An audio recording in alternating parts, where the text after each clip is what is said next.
झी5 आजच सबस्क्राईब करा आणि पहा तुमचे आवडते शोज।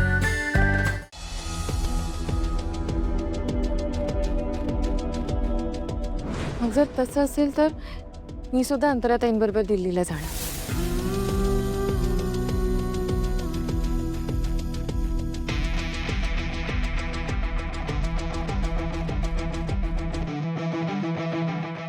अभि,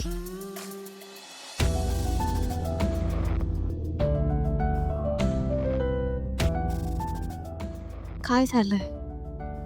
किती त्रास करून येते स्वतःला? खूप कन्फ्यूज झालो रे, खूप सफोकेट झालो, कळत नाही काय करू, त्रास होतोय खूप।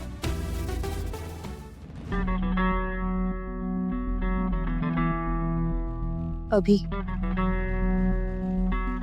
मला कळतंय तुमचं काय होतंय ते।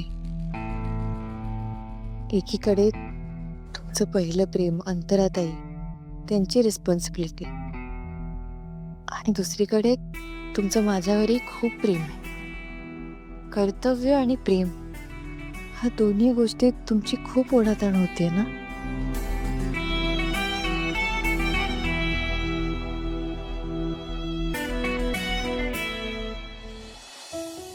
अभि, तुम्ही तुमचं कर्तव्य चूज केलं म्हणून आपलं प्रेम काही कमी होणार नाही। आपलं प्रेम इतकं कमकुवत आहे का?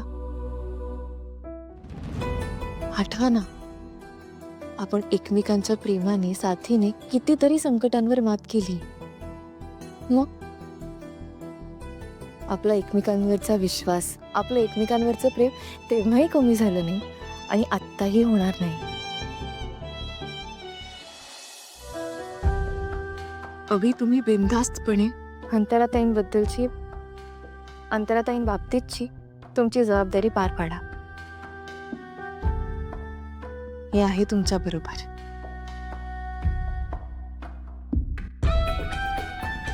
आणि विसरलात का तुम्ही? अहो, why fear when Leela is here?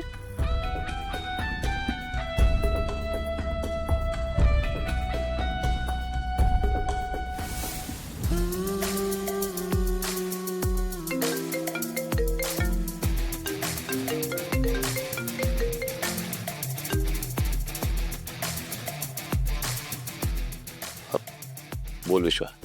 Sorry sir, मला आत्ता तुम्हाला फोन करायचा नव्हता सर, पण काय झालं विश्वा? नाही, मला माहिती आहे सर तुम्ही खूप डिस्टर्ब आहात, घरी तुमची सगळ्यात जास्त गरज आहे। विश्वा, सर आपली ऑफिसमधली बरीच कामं पेंडिंग आहेत सर। गेले काही दिवस आपल्या मीटिंग सतत पोस्टपोन होत आहेत आणि तुम्ही आल्याशिवाय इथे काहीच होऊ शकत नाही सर। आय नो, मला थोडा वेळ दे। Everything will be fine, don't worry. Yes sir. Sir, आणि माझी काही मदत लागली तर मला नक्की सांगा, मी आहे। थँक्स।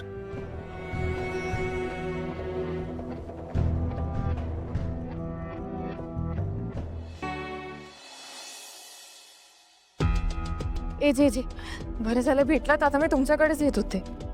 काका चला। अहो आजी, त्या काही न खाता पिता तशाच गेल्यात मंदिरात। का पण?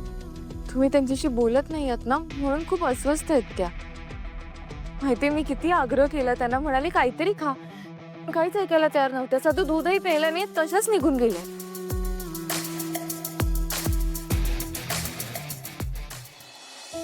इजे, तुमचं आजींवर केवढं प्रेम आहे। नेहमी तुम्ही त्यांची प्रत्येक गोष्ट ऐकता। आता आजीने अंतराताईंबद्दल जो काही निर्णय घेतला ना, तो तुमच्या भल्याचा विचार करूनच घेतला होता।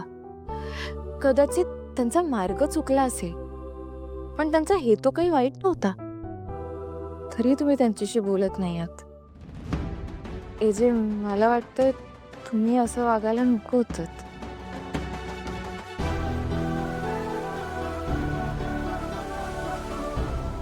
पटते मला तुझं म्हणणं, पण जे काय समजा तू तरी तिला थांबायला होता।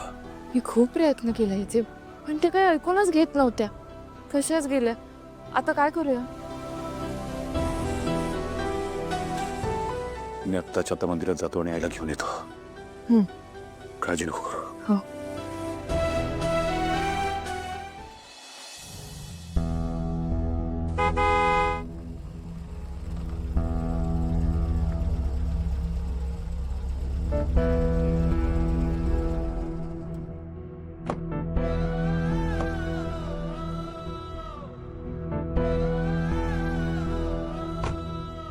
आई,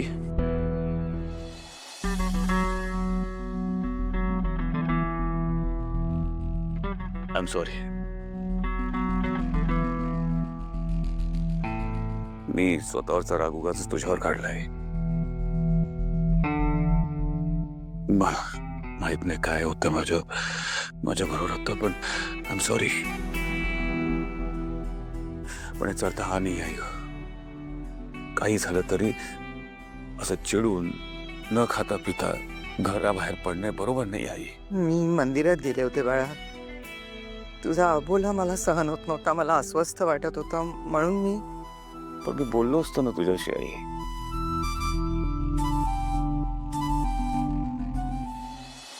बरं झालं ना. पण काळजीपोटी का होईना तू माझ्यासोबत बोलायला लागलास, हेच खूप आहे. आई मी तुझ्याशी बोलणारच होतो. थोडा वेळ द्यायला होता ना मला.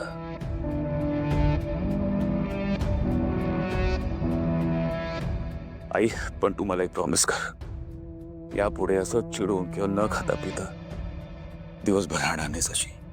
तुला कोणी सांगितलं मी न खाता पिता मंदिरात गेले?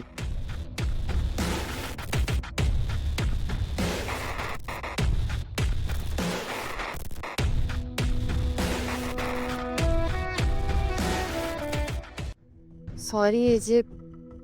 आजी सॉरी. पण माझ्याकडे दुसरा काही ऑप्शनच नव्हता. मला कळतच नव्हतं दुसरं काय करायचं. एजे तुम्ही आजींशी बोलतच नव्हता. आजींना किती वाईट वाटत होतं. आणि ज्या माणसांचं एकमेकांवर प्रेम असतं ना, त्यांनी असं एकमेकांवर फार काळ चिडून नसतं राहायचं. म्हणून केलं मी.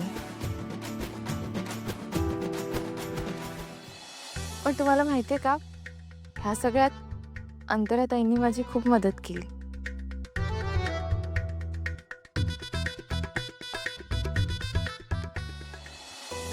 नाही, असं काही नाहीये. खरं तर ही सगळी आयडिया लीलाचीच आहे.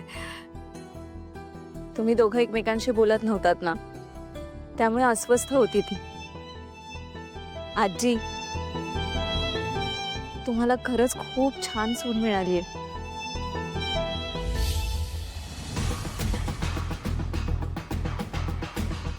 तुमच्या या हसऱ्या कुटुंबाला माझी नजर नको लागायला.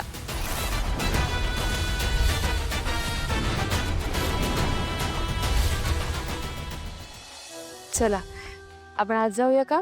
मी छान सरबत करते. या.